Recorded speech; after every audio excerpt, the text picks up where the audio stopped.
हरे कृष्ण, जय माता दी। आप सभी का दिन शुभ हो। आज आप सुनेंगे चैत्र मास महात्म्य के चौथे दिन की कथा। और इससे पहले की सभी कथाएं सुनने के लिए आप सभी का बहुत बहुत धन्यवाद।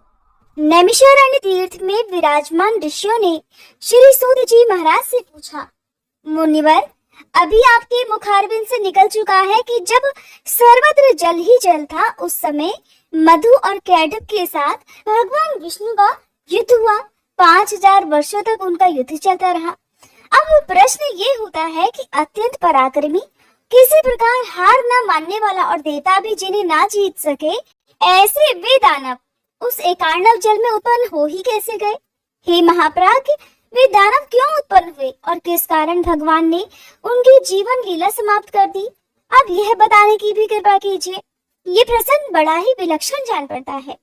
तब श्री सूत जी महाराज कहते हैं, महानुभावो, तुम्हारे अंदर जो यह प्रसंग सुनने की इच्छा जाग उठी और मैं कहने के लिए तत्पर हो गया। इससे जगत में मैं और तुम लोग सभी कृतार्थ हो गए। अब सुनो, प्राचीन समय की बात है। त्रिलोकी जलमग्न हो गई। केवल भगवान विष्णु शेष नाग की शैया पर सोए हुए थे। उनके कान की मैल से मधु और कैटभ नामक 2 दानव उत्पन्न हुए। समय अनुसार उस समुद्र में ही वे प्रतापी दैत्य तरुण हो गए। अब इधर उधर जाकर उनका खेलना कूदना आरंभ हो गया। एक समय की बात है, वे स्थूलकाय दानव समुद्र में खेल रहे थे। इतने में ही दोनों भाई मन ही मन सोचने लगे कि बिना कारण कार्य का होना असंभव है। सब जगह तो यही नियम है, आधार के बिना आधे किसी प्रकार ठहर नहीं सकता। हमें तो यही लगता है कि आधार ध्येय भाव सर्वथा सिद्ध है। अब ये अगाध जल किस पर ठहरा हुआ होगा जिस पर हम इतना सुख महसूस करते हैं? किसने इस जल की उत्पत्ति की और क्यों की? इस जल में हम कैसे आ गए, या फिर हम क्यों उत्पन्न हुए हैं? और हमारे जन्मदाता कौन है? अगर हमारे जन्मदाता हैं, तो फिर हमारे जन्मदाता पिता कहाँ हैं? इसी तरह के बहुत सारे प्रश्न उन दोनों के मन में उत्पन्न हुए। फिर उन्होंने निश्चय ये किया कि अब हमें इस बात को भी अवश्य ही जान लेना चाहिए। सूत जी कहते हैं कि स्थिति जानने के लिए इस प्रकार का प्रयास करने पर भी मधु और कैटभ किसी निर्णय पर नहीं पहुंच सके। उस समय मधु अपने भाई कैटभ के पास ही उपस्थित था, तो वह उससे कहने लगा कि भैया मधु, इस जल में हमारी सत्ता कायम रखने वाली भगवती शक्ति है। उनमें अपार बल है और वे शक्ति कभी नष्ट नहीं होती, और मेरी समझ से तो वे ही इस कार्य के कारण है, और उन्होंने ही इस विस्तृत जल की रचना की है, और उन्हीं के आधार पर ये जल भी ठहरा हुआ है। वे ही परम आराध्या शक्ति हमारी उत्पत्ति का कारण होंगी। इस प्रकार वास्तविक रहस्य जानने के लिए मधु और कैटभ का मन बड़ा व्यस्त था। अभी बुद्धि किसी निर्णय तक उनकी पहुंची नहीं कि इतने में ही आकाश में गूंजता हुआ सुंदर बाग भी सुनाई पड़ा। सुनकर वे दोनों उसका ही अभ्यास करने लगे। तब उस बाग बीज की आकृति आकाश में इस प्रकार चमक उठी मानो बिजली कौंध रही हो। फिर तो उन्होंने विचार किया कि यही मंत्र है और इसमें कुछ भी संदेह करने की बात नहीं। जब उन दोनों ने ध्यान लगाया तो उसी सगुण मंत्र की झांकी भी उपलब्ध हो गई। अब तो वे उसी मंत्र का ध्यान और जप करने में लग गए। उन दोनों ने अन्न जल त्याग दिया, मन और इंद्रियों पर विजय प्राप्त कर ली। इस प्रकार उन दोनों ने ही 1000 वर्षों तक बड़ी कठिन तपस्या की। फिर तो वे परम आराध्या शक्ति मधु और कैटभ पर प्रसन्न हो गई। मातुमा होती है, जो भी उनकी भक्ति करता है या फिर जो भी उन्हें प्रसन्न करने के लिए कठिन तपस्या करता है, वो उसकी सभी इच्छाएं तो पूर्ण करती ही है। तो इस प्रकार जब देवी प्रसन्न हो गई, तब वे जिस स्थान पर निश्चित होकर तप कर रहे थे, उनकी स्थिति देखकर शक्ति का मन कृपा से ओतप्रोत हो गया। फिर आकाशवाणी होने लगी कि दैत्यों, तुम्हारी तपस्या से मैं प्रसन्न हूँ। स्वेच्छा अनुसार वर मांगो, मैं उसे पूर्ण अवश्य ही करूंगी। श्री सूत जी कहते हैं कि इस प्रकार की आकाशवाणी सुनने के बाद मधु और कैटभ ने कहा, सुंदर व्रत का पालन करने वाली हे देवी, आप हमें इच्छा अनुसार वर देने की कृपा करो। और हमारी इच्छा यही है कि हम स्वेच्छा से मरना चाहते हैं। जब तक हमारी इच्छा ना हो तब तक कोई हमें मार ना सके। आकाशवाणी हुई कि दैत्यों, मेरी कृपा से इच्छा करने पर ही मृत्यु तुम्हें मार सकेगी, ये निश्चित है। देवता और दानव किसी से भी तुम दोनों भाई कभी पराजित नहीं हो सकोगे। सूर्य जी कहते हैं, देवी के इस प्रकार वर देने पर मधु और कैटब को अत्यंत अभिमान हो गया। अब वे समुद्र में जलचर जीवों के साथ क्रीड़ा करने लगे। मुनिवरों, कुछ समय के बाद एक दिन अनायास ही प्रजापति ब्रह्मा जी पर उनकी दृष्टि पड़ गई। उस समय ब्रह्मा जी कमल के आसन पर विराजमान थे। मधु और कैटब में अपार बल था। ब्रह्मा जी को देखकर उन्हें बड़ा हर्ष हुआ। उन्हीं के साथ युद्ध करने की इच्छा प्रकट करते हुए अब वे देखिए ब्रह्मा जी से कह रहे हैं कि सुवृत, तुम हमारे साथ युद्ध करो। अगर लड़ना नहीं चाहते तो इसी क्षण जहां इच्छा हो वहां चले जाओ, क्योंकि जब तुम्हारे अंदर शक्ति ही नहीं, तब इस उत्तम आसन पर बैठने का तुम्हारा अधिकार भी कहाँ है। मधु और कैटब की ये बात सुनकर अब तो ब्रह्मा जी को बड़ी चिंता हुई। उनका तो सारा समय तपस्या में ही बीता था। इसलिए अत्यंत शूरवीर मधु और कैटब को अपने सामने देखकर उन्होंने सोचा कि अब मैं क्या करूं। उनके मन में बड़ी चिंताएं उठने लगी और वे स्वयं तो किसी निश्चय पर पहुंच नहीं सके। सूत जी कहते हैं कि मधु और कैटब बड़े बलवान थे। उन्हें देखकर ब्रह्मा जी कोई उपाय सोचने लगे। सभी शास्त्रों के तो वो पूर्ण जानकार थे ही। युद्ध संबंधी साम, दाम, दंड और भेद आदि अनेकों उपाय उनके सामने आए। सोचने लगे कि इन राक्षसों में वास्तविक कितना बल है ये तो मैं बिल्कुल नहीं जानता। शत्रु का बल जाने बिना युद्ध में प्रवृत्त हो जाना बिल्कुल ठीक नहीं समझा जाता। और ये बड़े काम की बात है जो यहाँ पर इस समय ब्रह्मा जी बता रहे हैं। ये तो दुष्ट है और बड़े अभिमानी है।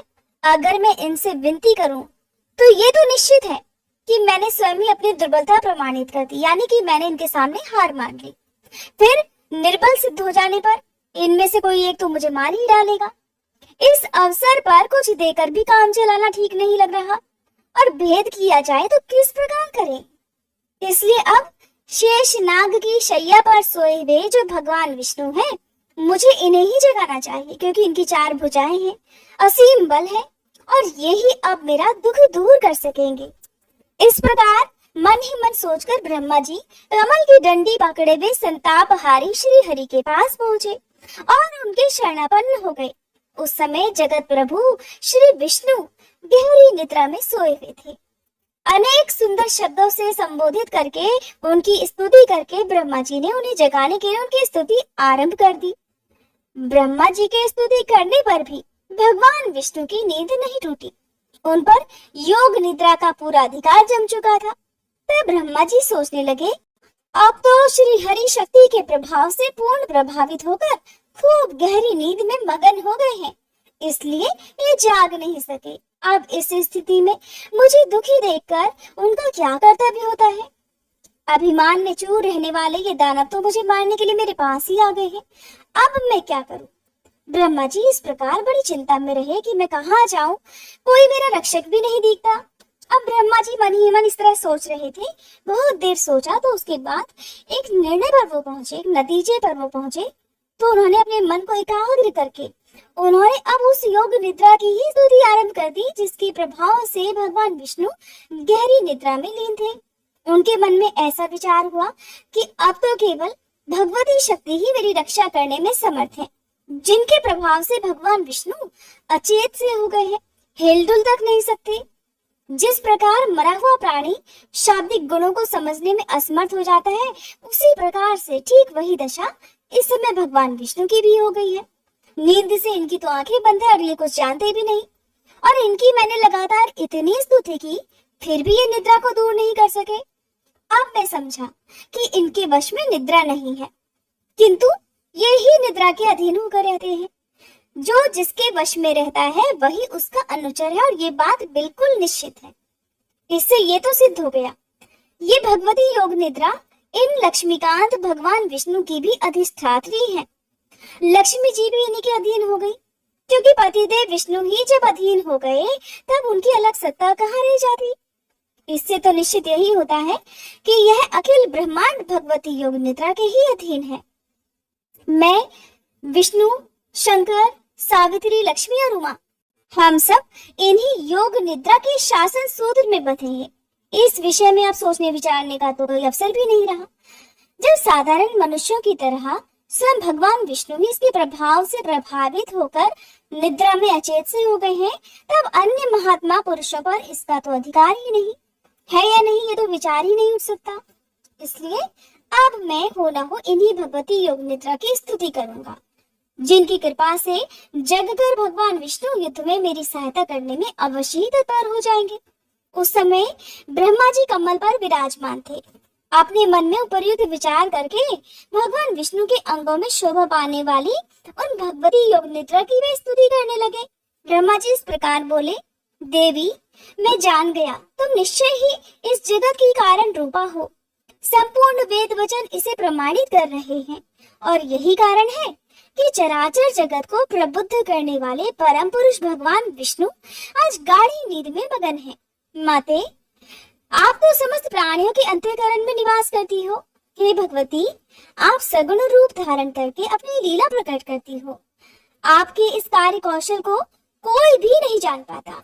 मुनिगण संध्या नाम से आपके गुणों की कल्पना करके प्रातः, सायं और मध्याह्न तीनों समय निश्चित रूप से आपके ध्यान में लगे रहते हैं। हे माते, प्राणियों को सत असत का ज्ञान कराने वाली बुद्धि आप ही हो। देवी, देवता जिससे निरंतर सुख का अनुभव करते रहते हैं, वह भी तुम्हारा ही रूप है। आप तो अखिल जगत की जननी हो। मैं दुखी होकर इसका प्रमाण खोजने में प्रयत्नशील था कि इतने में भगवान विष्णु आपके अधीन होकर नींद ले रहे हैं। यही मुझे प्रत्यक्ष प्रमाण मिल गया। इससे अधिक अब सैकड़ों प्रमाणों की आवश्यकता भी नहीं है। देवी, वेदज्ञ पुरुष भी आपको नहीं जान पाते। देवी, यज्ञ में हवन करते समय भी वेदज्ञ पुरुष आपके स्वाहा इस नाम का उच्चारण करते हैं। अगर वे स्वाहा ना कहें तो देवता लोग यज्ञ भाग से ही वंचित रह जाएं। इससे देवताओं को वृत्ति देने वाली तुम्हारी ही सिद्धि हुई। देवी, तुम पहले भी मेरी रक्षा कर चुकी हो और वैसे ही अब इस जगत में इस देव शत्रु कैटअप से भी मुझे बचाओ। मैं मधु और कैटअप को अत्यंत भयंकर देकर भयभीत होकर इस समय आपकी शरण में आया हूँ। हे महानुभावे, इस समय भगवान विष्णु तो मेरे दुख को नहीं जानते, ऐसा मुझे अब समझ आ रहा है, क्योंकि वे तो आपकी माया से अचेत होकर जड़वत पड़े हुए हैं। ऐसी स्थिति में अब या तो आप भगवान विष्णु पर से अपना प्रभाव खींच लीजिए या फिर इन दानवराज मधु और कैटअप का स्वयं संहार कर दीजिए। इन दोनों में से आपकी जो रुचि हो वही कीजिए। भगवती लक्ष्मी जी भी आपके अधीन है, इसलिए वे भी अपने पतिदेव श्री हरि को नहीं जगा सकी। जान पड़ता है कि उन्हें भी आपके प्रभाव से अकस्मात ही नींद आ गई, जिससे वे परवश की भांति सो गई है, जगती ही नहीं। देवी, आप संपूर्ण जगत की माता हो। सभी के मनोरथ पूर्ण करना तो आपका स्वभाव है। जो लोग अन्य देवताओं की उपासना छोड़कर आपके परायण होकर चरण कमलों में उत्तम भक्ति स्थापित करते हैं, वे बड़भागी जन इस धरातल पर धन्य हैं।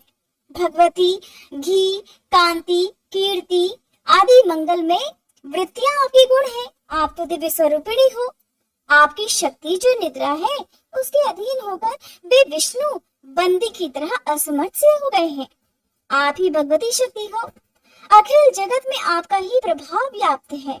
हे माते, आप ही ने युग के आरंभ में विष्णु जी को जगत का पालन करने के लिए उत्तम शक्ति प्रदान की, तब वे समस्त संसार की रक्षा करने में सफल भी हुए। किंतु आज देखिए, वे पराधीन से पड़े हैं। ये निश्चय है कि आपकी जो इच्छा होती है आप वही करती हैं। भगवती, मुझे उत्पन्न कर अगर मेरी स्थिति कायम रखना चाहती हो तो मौन भाव का परित्याग करके अब दया करने की कृपा करो। ये दानव काल स्वरूप है, तो आपने इन्हें बनाया ही क्यों है? अथवा मेरा उपहास करने की इच्छा से ही आपने इन्हें प्रकट कर दिया? भवानी, मैंने तो आपकी अद्भुत चेष्टा जान ली। संपूर्ण संसार की सृष्टि करके आप स्वतंत्र रूप से आनंद का अनुभव किया करती हो, फिर चराचर जगत को अपने में ही लीन भी कर लेती हो। एक तो आप मुझे पहले ही जगत सृष्टा बना चुकी हो, मैं तो जगत की सृष्टि करता हूँ। अगर वहीं मैं इन दैत्यों के हाथ से मारा गया तब तो मेरी बड़ी अपकीर्ति होगी, मेरा बड़ा अपमान होगा।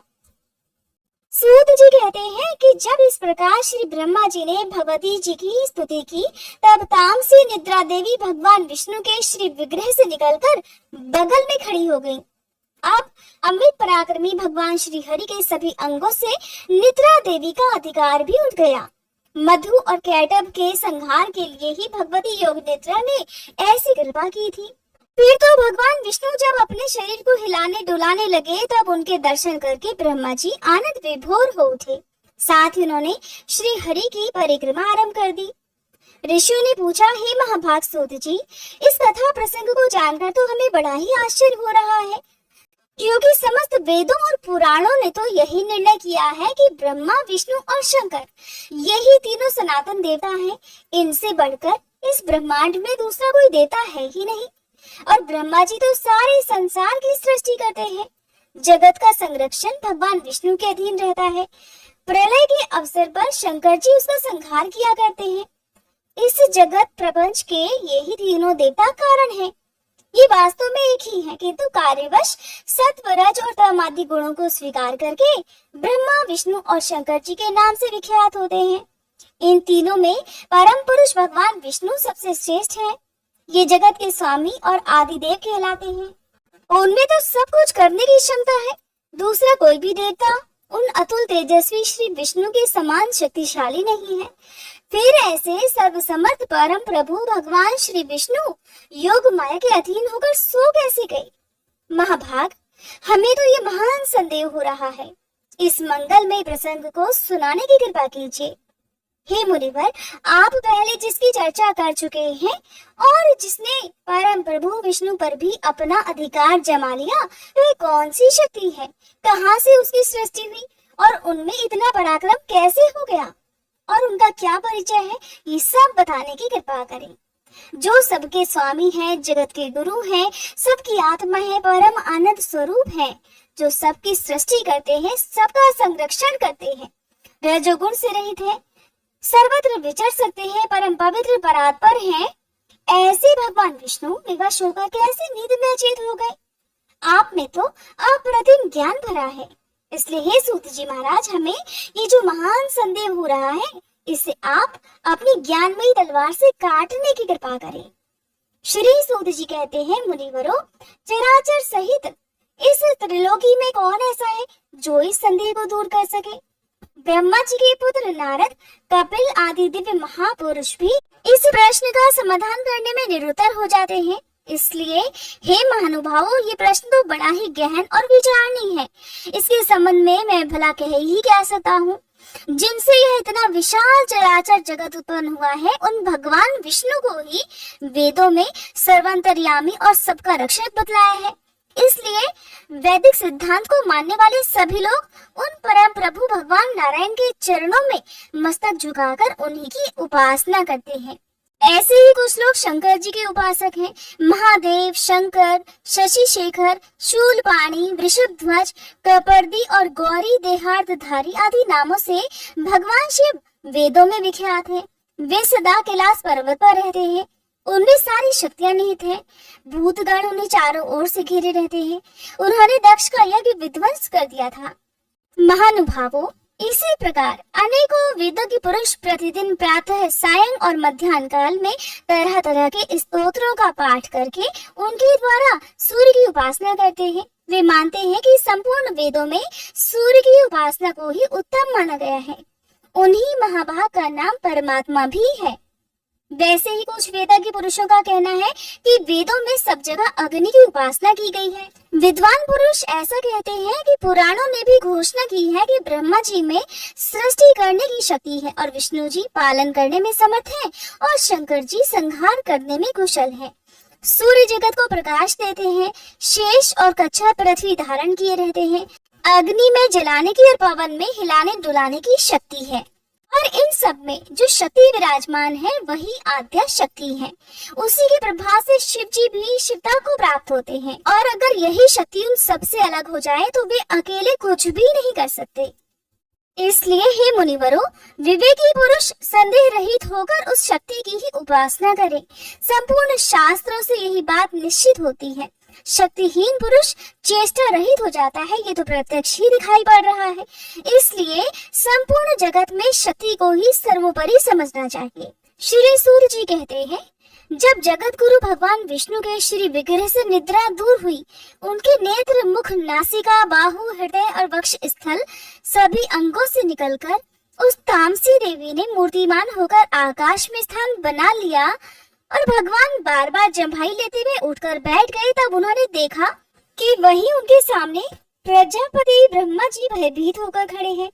फिर तो महान तेजस्वी श्री विष्णु मेघ की तरह गंभीर वाणी में उनसे कहने लगे, पद्मयोनि ब्रह्मा जी, आप जब तब छोड़कर यहाँ कैसे आ गए? भगवान, आप इतने चिंतित क्यों हैं और आपका मन इतना घबराया हुआ क्यों है? तब ब्रह्मा जी ने कहा, भगवान, मधु और कैटभ नामक दो दैत्य आपके कान की मैल से उत्पन्न हुए हैं। उनका रूप बड़ा ही भयंकर है और वे अपार बली है। वे दोनों मुझे मारने के लिए यहाँ पर उपस्थित हैं। हे जगत प्रभु, उन्हीं से डरकर मैं आपके पास चला आया हूँ। भगवान, भय से मेरा कलेजा कांप रहा है और चेतना भी लुप्त सी हो रही है। अब आप ही मुझे बचाइए। भगवान विष्णु कहने लगे, ब्रह्मा जी, यहाँ विराजिए। अब आपका भय समाप्त हो गया।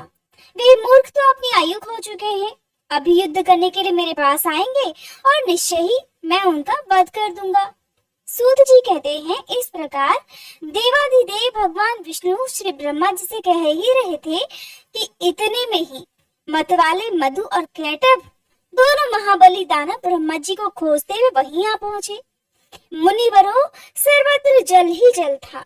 बिना किसी देरी के ही निश्चित होकर वे दैत्य सामने खड़े थे।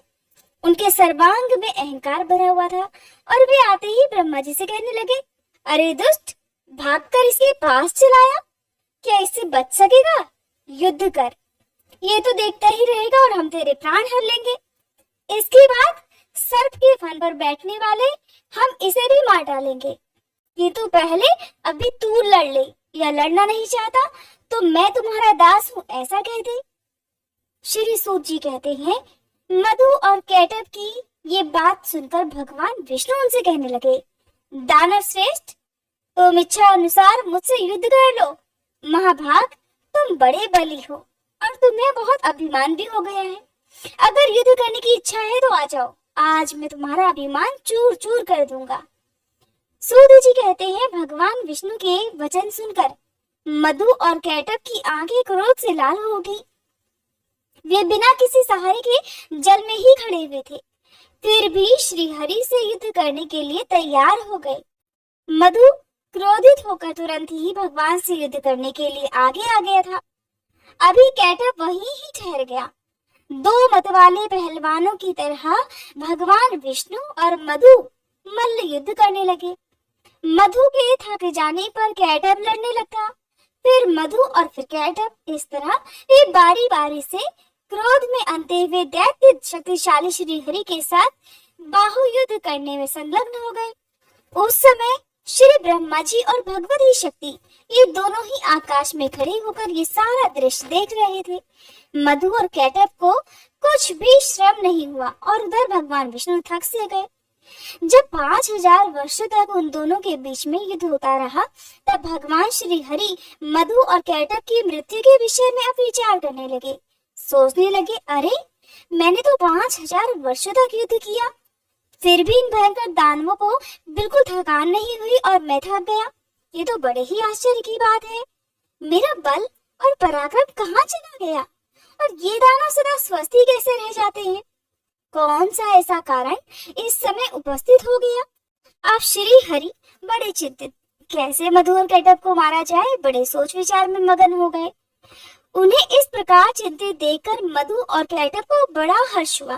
तब वे मतवाले दानव मेघ की तरह गंभीर वाणी में कहने लगे, अरे विष्णु, अगर तुझ में बल नहीं रहा और युद्ध करने से थकान आ गई तो मस्तक तक हाथ जोड़कर ये कह दे कि अब मैं तुम लोगों का दास बन गया। महामते, अगर ये भी ना सही लगे तो और अगर कुछ शक्ति अभी बची हो तो आ फिर युद्ध कर। तुझे तो हम मार ही डालेंगे और साथ ही इस 4 मुख वाले ब्रह्मा के भी प्राण हर लेंगे। सूत जी कहते हैं, महाभाग श्री विष्णु अगाध जल में विराजमान थे। मधु और कैटभ इस तरह उन्हें खरी खोटी सुनाने लगे। उनकी बात सुनकर भी भगवान विष्णु शांति पूर्वक मधुर वचन में कहने लगे। भगवान बोले, जो थक गया हो, डरा हो, जिसके हथियार गिर पड़े हो, स्वयं गिर गया हो, अथवा अभी जो बालक हो इन पर शूरवीर पुरुष कभी प्रहार नहीं करते। यही सनातन धर्म है। इस युद्ध भूमि में मैंने 5000 वर्षों तक युद्ध किया और मैं अकेला हूँ, और समान बल वाले तुम दो भाई एक तरफ लड़ रहे हो। तुम दोनों समय समय पर तो जैसे विश्राम कर लेते हो, वैसे ही मैं भी अब कुछ विश्राम करके फिर युद्ध करूंगा। इसमें क्या संदेह है? माना कि तुम दोनों महान मत वाले शूरवीर हो, फिर भी कुछ समय तो जरा ठहरो, तब तक मैं विश्राम कर लूं, फिर न्यायपूर्वक युद्ध करेंगे। सूत जी कहते हैं, भगवान विष्णु का यह कथन सुनकर दानव श्रेष्ठ मधु और कैटभ शांत हो गए। फिर युद्ध होगा ऐसा निश्चय करके कुछ समय के लिए वे दूर जाकर खड़े हो गए। इधर चतुर्भुज भगवान विष्णु ने देखा मधु और कैटभ यहाँ से बहुत दूर चले गए हैं। तब उन्होंने आखिरकार इनकी मृत्यु क्यों नहीं होती, इसका कारण सोचा। बहुत सोचने विचारने पर उन्हें ज्ञात हुआ कि भगवती ने इन्हें वरदान दिया है और ये जब चाहेंगे तभी इनकी मृत्यु इनके पास आएगी, और इसी से ये शांति भी नहीं देते। मैंने तो व्यर्थ में इतनी घोर लड़ाई की और मेरे परिश्रम का कुछ भी फल नहीं मिला। अब ये भला कैसे मरेंगे, ये ठीक जाने बिना अब मैं युद्ध करूं भी तो किस प्रकार करूं? ये दानव तो वर के प्रभाव से इतना घमंड में चूर हो रहे हैं, और मुझे दुख देना तो इनका स्वभाव ही बन गया है, और बिना युद्ध करे ये मरेंगे भी कैसे? भगवती तो वर दे चुकी है और ये अब उस वर को भी नहीं टाल सकती। भला अपनी इच्छा से तो दुखी आदमी भी मृत्यु का आह्वान नहीं करता, फिर ये दैत्य तो भला मरना ही क्यों चाहेंगे? जब कोई असाध्य रोगी और दरिद्र भी खुद नहीं मरना चाहता, वो भी जीवन की इच्छा रखता है, फिर ये तो अभिमानी है, बड़े अभिमान में चूर रहते हैं। ये भला अपनी मृत्यु क्यों चाहने लगे? अतः मैं अब सभी मनोरथ पूर्ण करने वाली उन विद्यामयी शक्ति की शरण में चलूं, क्योंकि अब उनके प्रसन्न हुए बिना कोई कार्य सिद्ध ही नहीं हो सकता। इधर भगवान विष्णु ये सोच रहे थे, इतने में ही मन को मुग्ध करने वाली भगवती योग निद्रा की उन्हें दर्शन हुए। उस समय वे कल्याणमयी देवी आकाश में विराजमान थी। आनंदमय भगवान श्री हरि को ज्ञान तो था ही। उन्होंने बड़े ही रहस्यपूर्ण शब्दों में मधु और कैटभ का संहार होने के लिए भगवती भुवनेश्वरी की स्तुति प्रारंभ कर दी। भगवान विष्णु के स्तुति करने पर देवी मुस्कुराकर कहने लगी, हे श्री हरि, आप तो देवताओं के स्वामी हो। हे हरे, अब पुनः युद्ध करने में तत्पर हो जाओ। अब ये दोनों शूरवीर दानव ठक्कर मारे जा सकेंगे। मेरी वक्र दृष्टि से अवश्य ही अब ये मोह में पड़ जाएंगे। नारायण, मेरी माया से मोहित हो जाने पर आप शीघ्र ही मार डालना। सूत जी कहते हैं, भगवती की प्रेम रस से सनी हुई वाणी सुनकर भगवान विष्णु युद्ध भूमि में आकर फिर से खड़े हो गए। वे महाबली दानव तो बड़े ही विचारशील थे। अब युद्ध की इच्छा से वे भी सामने उपस्थित हो गए। भगवान विष्णु को सामने देखकर उन्हें बड़ा हर्ष हुआ। बोले, चार भुजा वाले विष्णु, ठहरो ठहरो और युद्ध करो। तुम्हें लड़ने की इच्छा है तो है, अब हार और जीत में प्रारब्ध प्रबल होता है, ये निश्चय जानकर अब तो तुम्हें युद्ध में लग ही जाना चाहिए। बलवान तो सदा विजयी होता है, किंतु कभी कभी भाग्यवश दुर्बल भी विजय पा लेता है। इसलिए महात्मा पुरुष को ये चाहिए कि किसी भी परिस्थिति में हर्ष या फिर शोक न करे। मैं सदा से दानवों का शत्रु हूँ। प्राचीन समय में बहुत से दैत्य मुझसे पराजित हुए हैं, ये जानकर हर्ष, और इस समय इन मधु और कैटभ से मैं हार गया। ये शोक करना तुम्हारे लिए अनुचित है।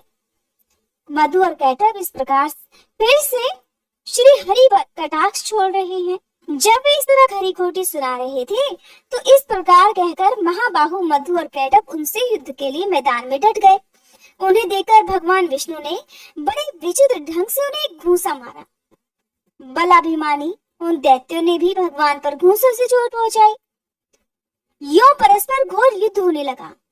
लड़ते लड़ते उन अपार बलशाली दानवों को देखकर भगवान श्री हरि ने कातर भाव से अब भगवती की ओर दृष्टि फेरी। उन्होंने बड़ी करुणा से भगवती की ओर देखा कि देवी अब तो मदद करो। श्री सूत जी कहते हैं, उस समय भगवान करुणा रस से भीग से गए थे। उन्हें देखकर भगवती ने टाहस किया। उनकी आंखें लाल हो गई थी, साथ ही उन्होंने कामदेव के बाणों की तुलना करने वाले अपने कटाक्ष भरे नेत्रों से उन दैत्यों को आहत कर दिया। भगवती मुस्कुराती हुई तिरछी नजरों से उन दैत्यों की ओर देख रही थी। उनके उस अवलोकन में प्रेम और मोह भरे थे। फिर तो भगवती की तिरछी चितवन को देखकर दुरात्मा मधु और कैटभ तुरंत ही मोहित हो गए। मदन शरों से उनका मन व्यथित हो गया। ये कैसा मनोहर अद्भुत दृश्य सामने आ गया। ऐसा मानते हुए वे दोनों अपनी विस्तृत छटा दिखाने वाली देवी की ओर देखते ही रह गए। भगवान विष्णु तो काम साधने में सतर्क थे ही। वे देवी के अभिप्राय को देखकर समझ गए कि अब समय आ गया है और ये दैत्य मोहित हो चुके हैं। फिर तो हंसकर मेघ की तरह गंभीर वाणी में उन्होंने मधुर शब्दों में कहा, वीर, तुम्हें जो इच्छा हो वर मांग लो। मैं तुम्हारे युद्ध कौशल से अत्यंत प्रसन्न होकर अवश्य ही वर देने को तत्पर हूँ। प्राचीन समय में युद्ध करने वाले बहुत सारे दानव मेरे सामने आए, किंतु मैंने तुम्हारे समान न तो किसी को देखा और न सुना ही। तुम तो बड़े ही अनुपम और बलवान हो, इसलिए मैं तुमसे बहुत प्रसन्न हूँ। अपार बलशाली दानवों, अब तुम दोनों भाइयों की इच्छा मैं अवश्य ही पूर्ण करूंगा। श्री सूत जी कहते हैं, उस समय मधु और कैटभ काम से आतुर थे। उन्हें तो अपने बल का अभिमान था ही। अब जगत को आह्लादित करने वाली भगवती महामाया सामने विराजमान थी। भगवान विष्णु का वचन सुनकर भी दानवों की आंखें देवी की ओर ही लगी रही। अभिमानी वो दैत्य अब भगवान श्री हरि से कहने लगे, विष्णु, हम मांगने नहीं आए हैं, तुम हमें भला क्या दे सकोगे? देवेश, तुम्हें तो हम ही देने को तैयार हैं। हम याचक नहीं, हम तो उदार दाता हैं। ऋषिकेश, तुम्हें जिस वर की इच्छा हो हमसे प्रार्थना करो। वासुदेव, तुम्हारे इस अद्भुत युद्ध से हम बड़े प्रसन्न हैं। मधु और कैटभ की बात सुनकर भगवान विष्णु ने कहा, अगर तुम लोग अब मुझ पर प्रसन्न हो और वर देना ही चाहते हो तो बस अब आप दोनों मेरे हाथों से मौत स्वीकार कर लो। सूत जी कहते हैं, भगवान विष्णु की इस बात को सुनकर मधु और कैटभ महान आश्चर्य में पड़ गए। वे तो अब हम ठगे गए कहकर खड़े हो गए। उनके मुख पर अब शोक की घटा गिर आई। चारों ओर जल भरा था और कहीं पर भी प्राकृतिक भूमि नहीं दिख रही। अब वे मन में विचार कर भगवान श्री हरि से कहने लगे, जनार्दन, तुम तो देवताओं के स्वामी हो। तुमने भी पहले वर देने की बात कही, तुम कभी झूठ नहीं बोलते, इसलिए अब तुम हमें वर दो और अपना संकल्प निभाओ। माधव, हमारा वर यही है कि जल शून्य विस्तार वाले स्थान पर, अर्थात जिस जगह पर जल ना हो उस जगह पर हमारा वध करो। हमने तुमसे मृत्यु स्वीकार कर ली, किंतु तुम भी वचन का पालन करो। तब भगवान विष्णु ने सुदर्शन चक्र को याद किया। साथ ही वे हंसकर कहने लगे, महाभाग, जल शून्य विस्तृत स्थान पर ही तुम्हें मार रहा हूँ। ऐसा कहकर देवाधिदेव भगवान विष्णु ने अपनी विशाल जांघें फैलाकर जल में ही खड़े होकर जल रहित स्थान मधु और कैटभ को दिखा दिया। साथ ही कहा, इस स्थान पर जल नहीं भरा है, अब तुम अपना मस्तक दे दो। आज से मैं सत्यवादी रहूंगा और तुम भी सत्यवादी रहोगे। भगवान का ये कथन सुनकर उसकी सत्यता पर वे विचार करते रहे। इसके बाद अपने 4000 कोस वाले विशाल शरीर को उन्होंने स्वयं मृत्यु के मुख में डाल दिया। उस समय भगवान ने अपनी जंघाएं सटा ली। ये देखकर मधु और कैटभ को बड़ा आश्चर्य हुआ। उन विचित्र जांघों पर मस्तक रखने के लिए भगवान ने दैत्यों से कहा और उन्होंने मस्तक रख दिए। तब भगवान विष्णु ने उनके मस्तकों को अपने सुदर्शन चक्र से काट डाला। फिर मधु और कैटभ के प्राण पखेरु उड़ गए। उस समय सारा समुद्र उन दैत्यों के रक्त से और मज्जा से व्याप्त हो गया। मुनीश्वरों, तभी से पृथ्वी का नाम मेदिनी भी पड़ गया। इसीलिए मिट्टी खाना निषेध माना जाता है। हे मुनिवरों, आप लोगों ने जो पूछा था मैं सारा प्रसंग भलीभांति विचार कर मैं कह चुका। इसलिए अब विज्ञ पुरुषों को ये उचित है कि वे विद्या स्वरूपिणी महामाया की ही सदा आराधना करें सभी देवता और दानव भी उस परम शक्ति की ही उपासना करते हैं। त्रिलोकी में भगवती से बढ़कर कोई भी देवी देवता नहीं, ये बात सत्य है।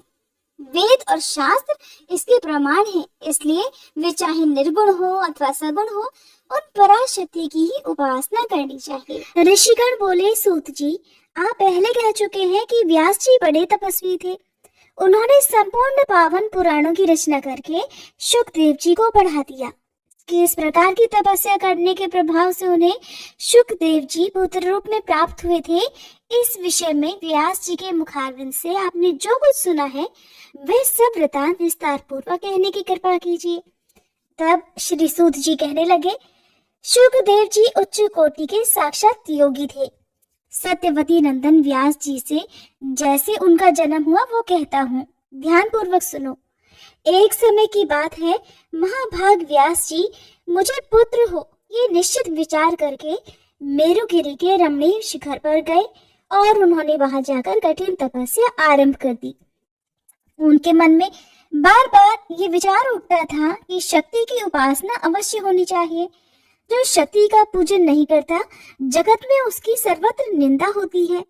शक्ति का उपासक सदा आदर पाता है। सत्यवती नंदन व्यास जी सुमेरुगिरी के जिस शिखर पर तपस्या करते थे, वहां पर एक बड़ा अद्भुत कनेर का उपवन था। सभी देवता और महान तपस्वी मुनि वहां क्रीड़ा किया करते थे। आदित्य, वसु, रुद्र, मरुत और अश्विनी कुमार तथा अन्य भी ब्रह्म को साक्षात्कार किए हुए मुनिगण वहां ठहरे हुए थे।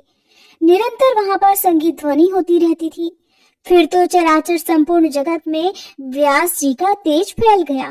उनकी जटाएं अग्नि के समान चमकने लगी। उस समय उनके तेज को देखकर शचीपति इंद्र डर गए। देवराज के मन में ये व्यथा उत्पन्न हो गई। वे भगवान शंकर जी के पास जाकर खड़े हो गए। उनकी स्थिति देखकर भगवान शंकर कहने लगे, इंद्र, तुम तो देवताओं के राजा हो, आज कैसे भयभीत हो गए? तुम पर कौन सा दुख टूट पड़ा है? तुम्हें कभी भी तपस्वियों के प्रति अमर्घ नहीं करना चाहिए। शक्ति सहित मैं उपास्य हूँ, ये जानकर मुनिगण तपस्या में लगे रहते हैं। वे किसी भी प्रकार दूसरे का अहित नहीं करना चाहते। जब शंकर जी ने देवराज इंद्र से ऐसा कहा, तब वे उनसे पूछने लगे कि भगवान, फिर बताइए व्यास जी क्यों तपस्या कर रहे हैं और उनके मन में क्या इच्छा है? भगवान शंकर कहने लगे, पराशर नंदन व्यास पुत्र प्राप्ति के लिए कठिन तपस्या कर रहे हैं। अभी 100 वर्ष पूरे हो जाते हैं, तब मैं उन्हें सुंदर पुत्र दूंगा। श्री सूत जी कहने लगे, इस प्रकार भगवान शंकर ने देवराज इंद्र से कहा। इसके बाद वे जगत गुरु शंकर व्यास जी के पास गए और कहने लगे, वासवी नंदन व्यास जी उठो, तुम्हें अभी सुंदर पुत्र प्राप्त होगा। अनघ, तुम्हें संपूर्ण तेजों का साकार विग्रह, ज्ञानी, यश का विस्तार करने वाला तथा अखिल जनों का प्रिय पुत्र प्राप्त होने वाला है। उसमें सभी सात्विक गुण उपस्थित रहेंगे, साथ ही वह सत्य पराक्रमी भी होगा। श्री सूत जी कहते हैं, भगवान शंकर की मधुमयी वाणी सुनकर महाभाग सूत जी उनके चरणों में मस्तक झुकाने लगे और फिर वे अपने आश्रम को चले गए। बहुत वर्षों के कठिन परिश्रम से वे थक गए थे। पुत्र उत्पन्न करने के लिए जो अरुणी अर्थात कामिनी विख्यात है, वो तो आज मेरे पास है नहीं, परंतु मैं किसी स्त्री को स्वीकार भी कैसे करूं? क्योंकि स्त्री तो पैरों को जकड़ने वाली श्रृंखला ही है। स्त्री चाहे पुत्र उत्पन्न करने में कुशल, पतिव्रत धर्म के पालन में निपुण और रूपवती भी क्यों न हो, है तो वह बंधन स्वरूप ही। वो अपनी इच्छा के अनुसार सुख भोगना पसंद करती है। गृहस्थ का जीवन बड़ा ही संकटमय है, फिर अब मैं उसे कैसे स्वीकार करूं? मुनिवर व्यास जी ऐसा सोच ही रहे थे कि इतने में ही घृताची नाम की अप्सरा दिव्य रूप धारण किए हुए उन्हें दिखाई दी। उस समय वह मुनि के समीप ही आकाश में खड़ी हुई थी। अप्सराओं में उसका सर्वोच्च पद था। अब मुझे क्या करना चाहिए? अगर मैं इसे स्वीकार कर लेता हूँ तो अनेकों तप करने वाले महात्मा मेरी हंसी उड़ाएंगे। जो कुछ भी हो, उत्तम सुख देने वाला तो गृहस्थ आश्रम ही है। कहा जाता है ये आश्रम पुत्र देता है, स्वर्ग पहुंचाता है और ज्ञान हो जाने पर मोक्ष भी दे देता है। बहुत पहले नारद जी से मैं एक प्रसंग सुन चुका हूँ। उर्वशी नाम की अप्सरा थी। राजा पुरुरवा उसके वश में हो गए थे। अंत में उस अप्सरा ने राजा का तिरस्कार कर दिया था। मुनियों के पूछने पर सूत जी कहने लगे, मुनिवरों, ईला के गर्भ से पुरुरवा की उत्पत्ति हुई थी। ये प्रसंग अब तुम्हें सुनाता हूँ। पुरुरवा यज्ञ और दान में लीन रहने वाले एक धार्मिक पुरुष हुए हैं। सुद्युम्न नाम के एक राजा थे। उनके मुख से कभी असत्य वाणी नहीं निकलती थी। इंद्रियों पर उनका अधिकार था। एक बार वे घोड़े पर सवार होकर शिकार खेलने के लिए जंगल में गए। साथ में बहुत से मंत्री भी थे। आजगव नामक धनुष और बाणों से भरा हुआ अद्भुत तरकस उन्होंने ले रखा था। शिकार करते हुए वे राजा सुद्युम्न एक विचित्र वन में जा पहुंचे। वह दिव्य वन मेरुगिरी के निचले भाग में था। पारिजात के वृक्षों से उसकी अनुपम शोभा हो रही थी। अशोक, बकुल और सुंदर लताओं से वह महक रहा था। साखू, तरकुल, तमाल, चंपा, कटहल, आम, नीम, महुआ और वासंती लताएं चारों ओर से उस वन को घेरे हुए थी। अनार, नारियल और केले के वृक्ष उसकी शोभा बढ़ा रहे थे। जूही, मालती और कुई आदि फूल वाली लताओं से वह भरा हुआ था। अनेकों हंस और बगुले वहां विचर रहे थे। निरंतर बांसों की ध्वनि होती रहती थी। भंवरे गुनगुनाते रहते थे। वह वन हर प्रकार से सुखदायी था। राजा सुद्युम्न उस वन को देखकर बड़े प्रसन्न हुए। वृक्ष फूलों से लदे हुए थे और कोयलें कूक रही थी। ये देखकर राजा और उनके सेवकों के मन मुग्ध हो गए। फिर तो महाराज सुद्युम्न उस वन में जा घुसे। जाते ही उनका रूप स्त्री का हो गया और उनका घोड़ा भी घोड़ी के रूप में बदल गया। अब तो वे घोर चिंता में पड़ गए कि ये क्या हो गया। बहुत चिंतित हो उठे। बार बार चिंता की लहरें उठने लगी। उन्हें असीम कष्ट हुआ। वे लज्जित हो गए। सोचने लगे कि मेरी आकृति तो स्त्री की हो गई, अब मैं क्या करूं, कैसे घर जाऊं। अब मैं इस प्रकार राज्य का शासन करूंगा। अरे, ये मुझे किसने ठग लिया।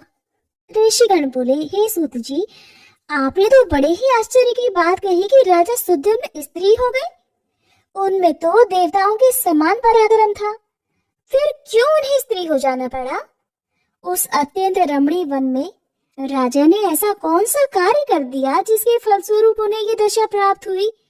हे सुवृत, इसे विस्तार पूर्वक कहने की कृपा कीजिए।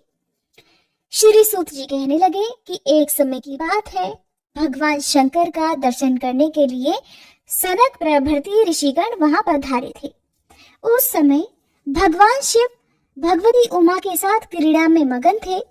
ऋषियों को देखकर देवी उमा अत्यंत लज्जित हो गई। वे पतिदेव के पास से उठी और लज्जित होकर अलग बैठ गई। उनका शरीर बड़े जोर से कांपने लगा। उन दोनों के आनंद का अवसर देखकर ऋषिगण यत्र तत्र बिखरकर शीघ्र ही भगवान नारायण के आश्रम को चले गए। अपनी प्रिया पार्वती को अत्यंत लज्जित देखकर भगवान शंकर ने उनसे कहा कि देवी, तुम क्यों इतनी लज्जित हो रही हो, मैं अभी तुम्हें सुखी किए देता हूँ।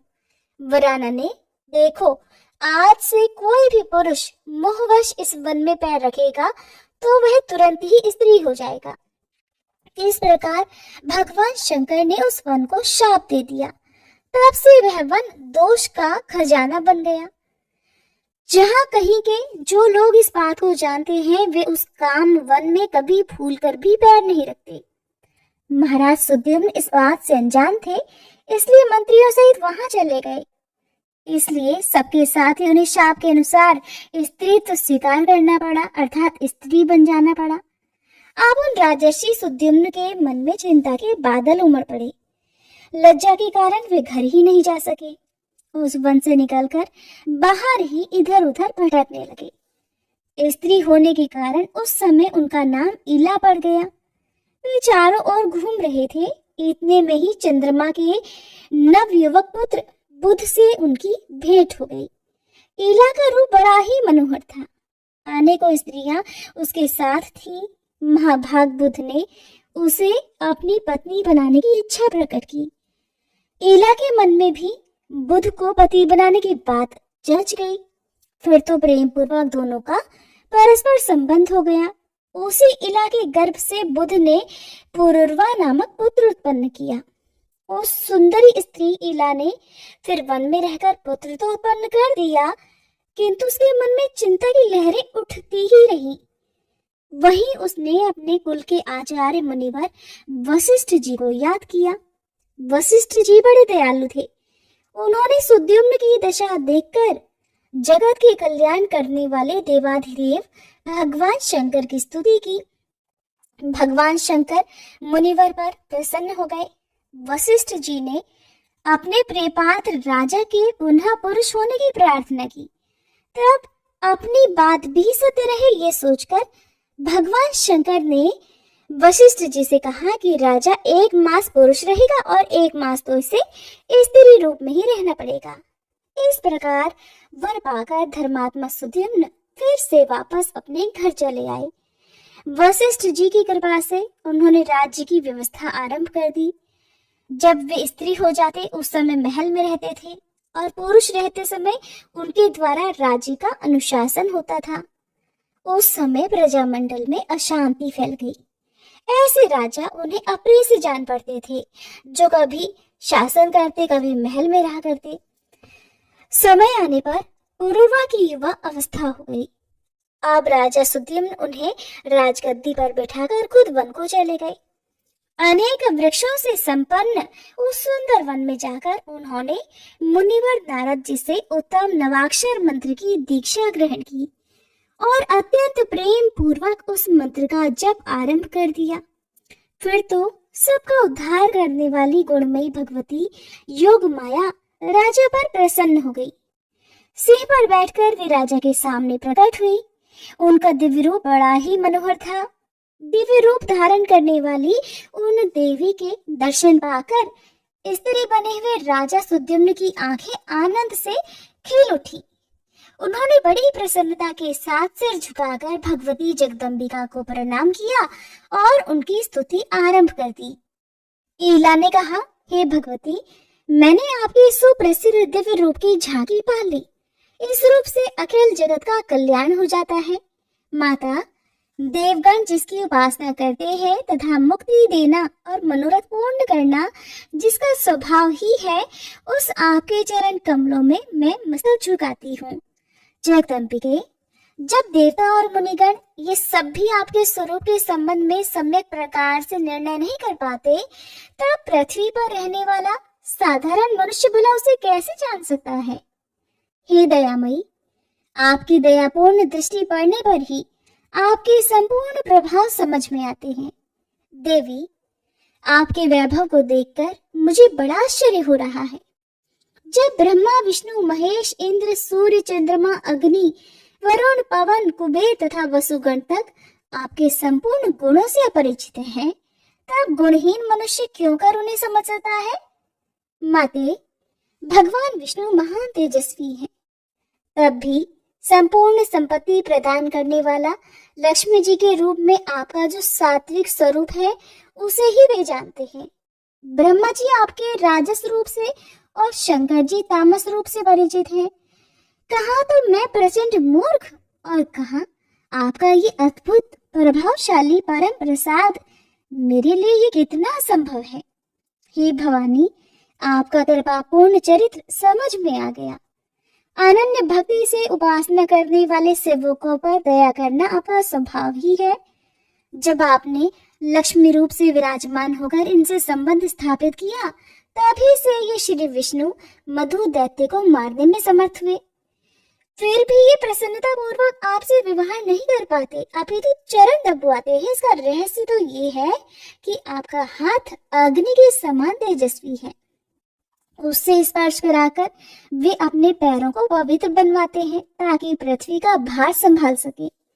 पुराण पुरुष भगवान श्री विष्णु की छाती में भृगु जी ने लात मारी, किंतु आप श्री देवी की अभिलाषा से वे अप्रसन्न नहीं हुए। जैसे काटे जाने पर अशोक वृक्ष भविष्य में अच्छा सज जाने की आशा से अप्रसन्न नहीं होता, सभी देवता भगवान विष्णु को प्रणाम करते हैं और उन श्री हरि का मन आप में लगा रहता है। देवी, आप भगवान विष्णु के अत्यंत विस्तृत शांत और भूषणों से भूषित वक्ष स्थल पर शैया की तरह सदा उसी प्रकार विराजमान रहती है जैसे बिजली मेघमाला में शोभा पाती है। तो फिर क्या वे जगत प्रभु श्री विष्णु आपके वाहन नहीं हुए? माते, अगर आप नाराज होकर उन्हें छोड़ दें तो निश्चित है कि उनकी पूजा असंभव हो जाएगी। प्रत्यक्ष देखा जाता है कि कोई पुरुष शांत, सुशील और गुणी भले ही हो, किंतु उसके पास आपका अर्थात शक्ति का वास न हो तो अपने कहलाने वाले भाई बंधु भी उसे छोड़ देते हैं। अमित प्रभावशालिनी देवी, सदा आपके चरण कमलों की उपासना में उद्यत रहने वाले जो ब्रह्मादि देवता हैं, क्या वे कभी स्त्री नहीं थे? मैं तो मानती हूँ कि वे भी स्त्री थे और आपने ही इन्हें पुरुष बनाया है। माते, मैं आपकी शक्तियों का कहाँ तक और कितना वर्णन करूं? जब आप पुरुष को स्त्री और स्त्री को पुरुष बनाने की शक्ति रखती हो, तब मुझे भी पुरुष बना देने की कृपा कर दो। तब देवी ने प्रसन्न होकर इला को पुरुष बना दिया। इसके बाद सुद्युम्न ने कहा, देवी, मेरे मन में तो ऐसी कल्पना उठती है कि आप न स्त्री हो न पुरुष हो, न निर्गुण हो न ही सगुण, अथवा आप जो कोई भी हो, मैं भक्ति भाव के साथ अनवरत आपको प्रणाम करता हूँ। माता, यही अभिलाषा है कि आपके प्रति मेरी ये भक्ति सदा बनी रहे। श्री सूत जी कहते हैं, इस प्रकार स्तुति करके राजा सुद्युम्न भगवती के शरणागत हो गए। भगवती ने बहुत प्रसन्न होकर उन्हें अपने धाम में भेज दिया। इस प्रकार भगवती जगदम्बिका के कृपा प्रसाद से राजा उस परम पद के अधिकारी हो गए जहां से फिर वापस लौटना नहीं होता, और देवता लोग भी जिस पद के लिए हमेशा लालयित रहते हैं। सुद्युम्न के स्वर्ग सिधारने पर पुरुरवा राजी करने लगे। वे महान गुणी और प्रजा की प्रसन्नता में सदा प्रयत्नशील रहने वाले थे। प्रतिष्ठानपुर बड़ा ही रमणीय नगर था, उसी में उनकी राजधानी थी। प्रजा की रक्षा में सदा संलग्न रहने वाले तथा संपूर्ण धर्मों के ज्ञाता पुरुरवा के हाथ में अब शासन सूत्र आ गया। वे अमित उद्यमशील थे, प्रभु शक्ति तो उनमें थी ही। साम दाम दंड भेद सब उनके अधीन रहते थे। उनके राज्यकाल में सभी वर्ण अपने अपने आश्रम धर्म का पालन किया करते थे। महाराज पुरुरवा ने तरह तरह के यज्ञ किए जिनमें प्रचुर दक्षिणाएं बांटी गई। उनके रूप, गुण, वैभव, सदाचार, स्वभाव और शक्ति की बात सुनकर उर्वशी उन पर आसक्त हो गई। उसने राजा पुरुरवा को अपना पति बनाना चाहा। वह अप्सरा ब्रह्मा जी के शाप से मर्त्यलोक में आई हुई थी। राजा पुरुरवा को गुणी समझकर उन्हें उसने वरण किया, पर उसने राजा के सामने ये शर्त रखी कि राजन, तुम्हारे पास ये 2 मेढ़े रहते हैं, इनकी तुम्हें रक्षा करनी होगी। मैं हर दिन घी खाऊंगी, इसके सिवा मेरा दूसरा कोई भी भोजन नहीं होगा। महाराज, मैथुन के अतिरिक्त मैं तुम्हें कभी नग्न नहीं देख सकूंगी। राजन, अगर ये शर्त कभी भंग हुई तो मैं तुम्हें छोड़कर चली जाऊंगी, और मैं ये बात बिल्कुल सत्य कहती हूँ। राजा ने अप्सरा उर्वशी की बात स्वीकार कर ली। तब शाप से उद्धार पाने के लिए वह प्रतिज्ञा पूर्वक वहां रहने लगी।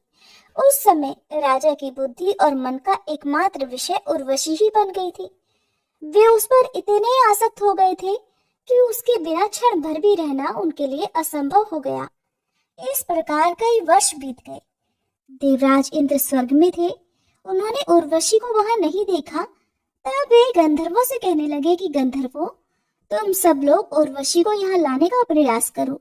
राजा पुरुरवा की आंखों से ओझल करके उनके घर से मेढ़ों को चुरा लिया जाए तो निश्चय ही काम बन जाएगा, और यहाँ मेरा स्थान उर्वशी के बिना उदास हो गया है। इसकी शोभा ही नष्ट हो गई है। इसलिए जिस किसी उपाय से भी हो सके उस सुंदरी अप्सरा को यहाँ अवश्य ही लौटा लाओ। इसके बाद देवराज इंद्र के कहे अनुसार विश्वावसु प्रभृति अनेकों गंधर्व पुरुरवा के महल में गए। खूब अंधेरा वहां पर छाया हुआ था। गंधर्वों ने अवसर पाकर मेढ़ों को चुरा लिया।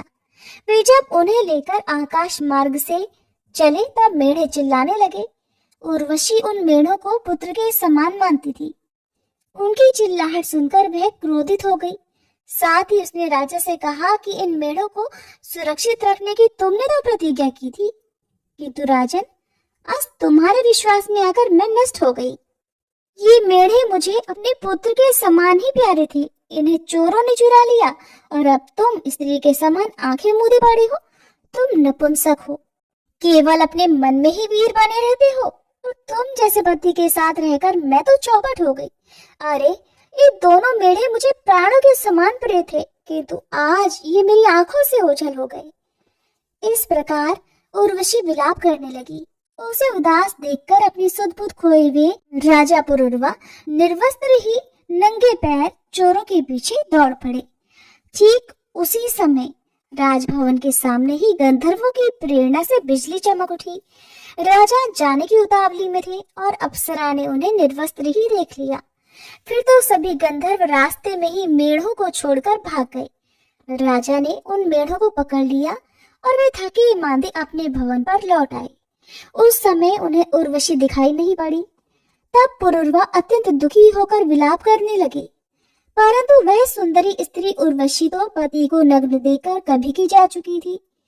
अब स्वयं राजा पुरुरवा रोते हुए देश देशांतर में चक्कर काटने लगे। उनका मन उर्वशी में अटका हुआ था। उनके पागलों की सी दशा हो गई थी।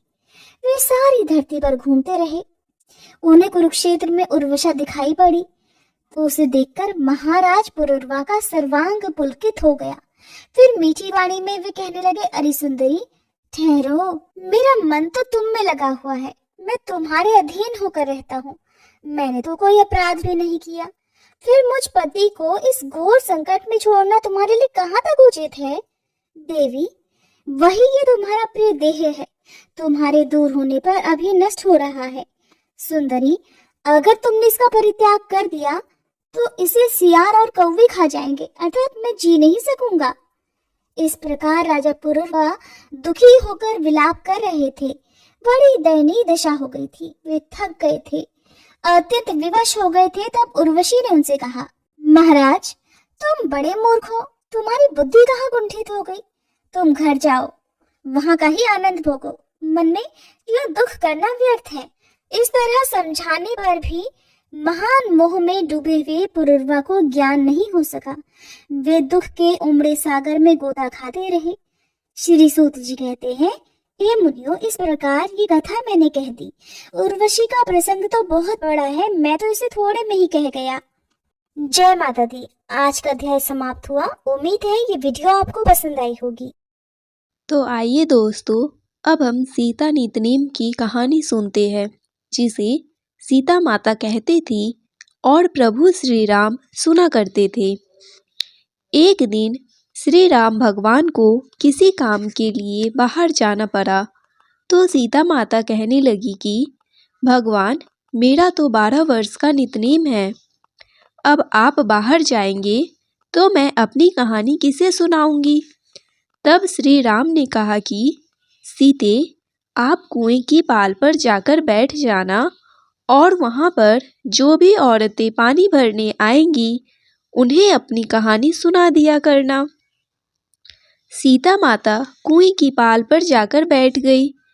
तभी एक स्त्री आई। उसने रेशम की जड़ी की साड़ी पहन रखी थी और सोने का घड़ा ले रखा था। सीता माता उसे देखकर कहने लगी, बहन, मेरा 12 वर्ष का नितनेम सुन लो। पर वह स्त्री बोली कि मैं तुम्हारा नितनेम सुनूंगी तो मुझे तो घर जाने में देर हो जाएगी और मेरी सासू मुझसे झगड़ा करेगी। इसलिए उसने कहानी नहीं सुनी और अपने घर चली गई। लेकिन उसके घर जाते ही उसकी रेशम जड़ी की साड़ी फट गई। सोने का घड़ा मिट्टी के घड़े में बदल गया। सासू ने देखा तो पूछा, अरे बहू, यह किसका दोष लेकर अपने सिर आ गई है? बहू बोली, माँ जी, कुएं पर एक औरत बैठी थी। उसने अपनी कहानी सुनने के लिए कहा, लेकिन मैंने नहीं सुनी। शायद उसी का यह फल मुझे मिला है। बहू की बात सुनकर अगले दिन वही साड़ी और वही घड़ा लेकर सास कुएं की पाल पर गई। सास को वहीं पर सीता माता बैठी मिली तो माता सीता ने कहा, बहन, मेरी कहानी सुन लीजिए। सासू बोली, एक बार छोड़, मैं तो 4 बार कहानी सुन लूंगी। तब सीता माता बोली, राम आए, लक्ष्मण आए, देश के पुजारी आए, नित नीम का नीम लाए। आओ राम, बैठो राम, तभी रसोई जीमो राम। माखन मिश्री खाओ राम, दूध बतासा पियो राम। सुत के पल का मोठो राम, साल दुसाला पोठो राम, साल दुसाला ओढ़ो राम। जब बोलू राम ही राम, राम सवारे सबके काम। खाली घर भंडार भरेंगे, सबका बेड़ा पार करेंगे। बोलो श्री राम जय राम, जय जय राम। सासू बोली, बहन कहानी तो बहुत अच्छी लगी। फिर कहानी सुनकर सासू घर चली गई और उसकी साड़ी फिर से रेशम जरी की बन गई। मिट्टी का घड़ा फिर वापस से सोने के घड़े में बदल गया। बहू ने देखा तो कहने लगी, सासू माँ, आपने यह सब कैसे किया? सासू बोली, बहू तू दोष लगाकर आई थी और मैं अब दोष उतार कर आ रही हूँ। बहू ने पूछा कि माँ जी, वह कुएं वाली स्त्री कौन है? सासू ने बताया कि वह तो सीता माता थी। वह पुराने से नया कर देती है, खाली घर में भंडार भर देती है। वह लक्ष्मी जी का वास घर में कर देती है और मनुष्य की जो भी इच्छा हो उसे पूर्ण कर देती है। बहू बोली, माँ जी, फिर तो ऐसी कहानी मुझे भी सुना दो। सासू बोली कि ठीक है, तुम भी सुनो। फिर सास ने कहानी शुरू की।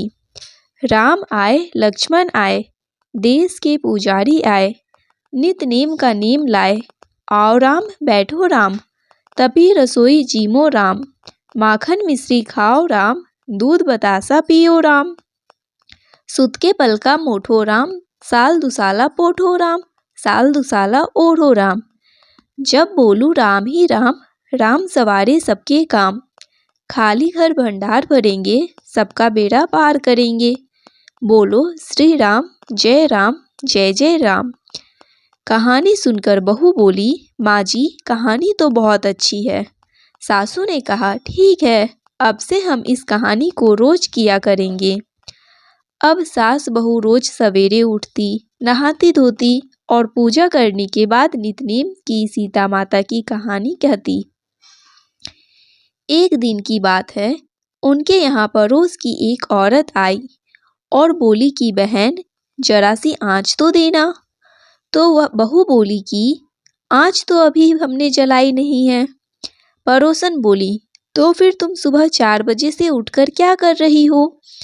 तो उन्होंने कहा कि हम तो सुबह सुबह उठकर पूजा करते हैं, फिर सीता माता की कहानी करते हैं।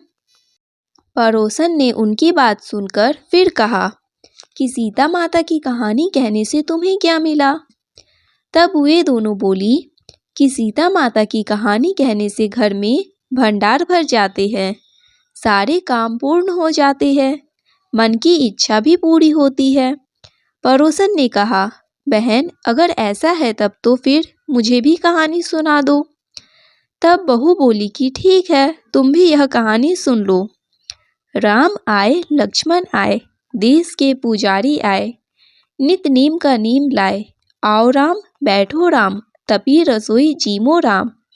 माखन मिश्री खाओ राम, दूध बतासा पियो राम। सुत के बल का मोठो राम, साल दुसाला पोठो राम, साल दुसाला ओढ़ो राम। जब बोलू राम ही राम, राम सवारे सबके काम। खाली घर भंडार भरेंगे, सबका बेड़ा पार करेंगे। श्री राम जय राम, जय जय राम। पड़ोसन ने इस कहानी को सुना तो कहने लगी, बहन कहानी तो बहुत अच्छी लगी। अब वह पड़ोसन भी नितनेम सीता माता की कहानी कहने लगी। कहानी कहने से सीता माता ने पड़ोसन के भी धन के भंडार भर दिए।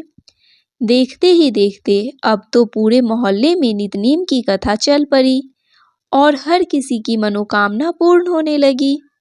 हे सीता माता, जैसे आपने उन सभी के भंडार भरे, वैसे हमारे भी भरना। कहानी कहने वाले, सुनने वाले और हुंकार भरने वाले सबके भरना। सभी प्रेम से बोलिए सीता मैया की जय। बंसी शोभित कर मधुर नील जलद तन श्याम। अरुण अधर जनु बिंब फल नयन कमल अभिराम। पूर्ण इंद्र अरविंद मुख पीतांबर शुभ साज। जय मनमोहन मदन छवि कृष्ण चंद्र महाराज। जय यदुनंदन जय जगवंदन जय वासुदेव देवकी नंदन। जय यशोदा सुत नंदन दुलारे जय प्रभु भक्तन के सतहतारे। जय नट नागर नाग नथैया कृष्ण कन्हैया धेनु चरैया। पुनि नख पर ग्रीवर धारो आओ दीनन कष्ट निवारो आओ दीनन कष्ट निवारो। वंशी मधुर अधर धरि टेरो होवे पूर्ण विनय यह मेरो होवे पूर्ण विनय यह मेरो। आओ हरि पुनि माखन चाखो आज लाज भारत की राखो। गोल कपोल चिंबुक अरुणारे मृदु मुस्कान मोहिनी डारे मृदु मुस्कान मोहिनी डारे। रंजित राजीव नयन विशाला मोर मुकुट वेजंती माला। कुंडल श्रवण पीत पट आछे कटि किंकिनी काछ निकाछे। नील जलज सुंदर तनु सोहे छवि लखी सुर नर मुनि मन मोहे। मस्तक तिलक अलग घुंघराले आओ कृष्ण बांसुरी वाले। करी पय पान पूत नहीं तारियो अकबक कागा सुर मारियो। मधुवन जलत अग्नि जब ज्वाला मैं सीतन लखत नहीं नंदलाला। सूरपति जब ब्रिज चढ़यो रिसाई मस्वर धार वारी वरसाई। लगत लगत ब्रज चहन बाहायो गोवर्धन नख धारी बचायो। लखी यशोद्रा मन भ्रम अधिकाई मुख मह चौहद भुवई दिखाई।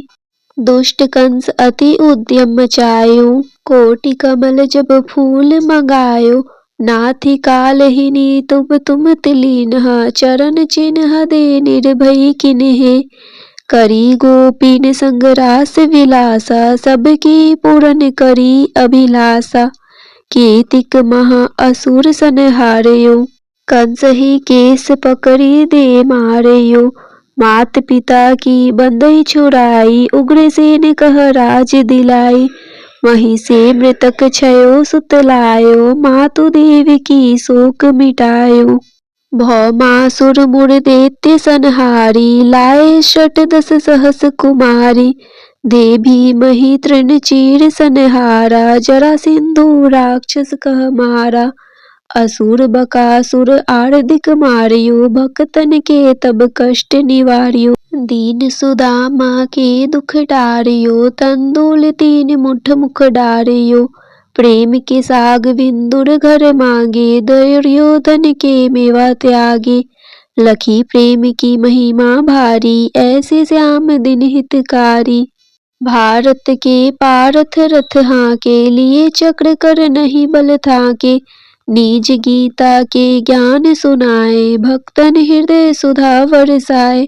मीरा थी ऐसी मत वाली विष पी गई बजा कर ताली। रान भेजा सांप पिटारी सालिग्राम बने बनवारी। निज माया तुम विधि ही दिखायो उड़ते संयम सकल मिटायो। तब सत निंदा करी तत्काला जीवन मुक्त भयो शिशुपाला। जब ही द्रौपदी टेर लगाई दीनानाथ लाज अब जाई। तुरत ही वसन बने नंदलाला बड़े चीर में भीरी अरि मुँह काला। अस अनाथ के नाथ कन्हैया डूबत भवंबर बचावड नैया। सुंदर दास आ उड़धारी दया दृष्टि कीजे बनवारी। नाथ सकल मम कुमति निवारो क्षम हो बेगी अपराध हमारो। खोलो पट अब दर्शन दीजे बोलो कृष्ण कन्हैया कीजे। यह चालीसा कृष्ण का पाठ करे उड़धारी। अष्ट सिद्धि नवनिधि फल लहे पदारथ चारी। इति श्री कृष्ण चालीसा संपूर्ण। श्री तुलसी चालीसा पाठ। जय जय तुलसी माता सब जग की सुखदाता।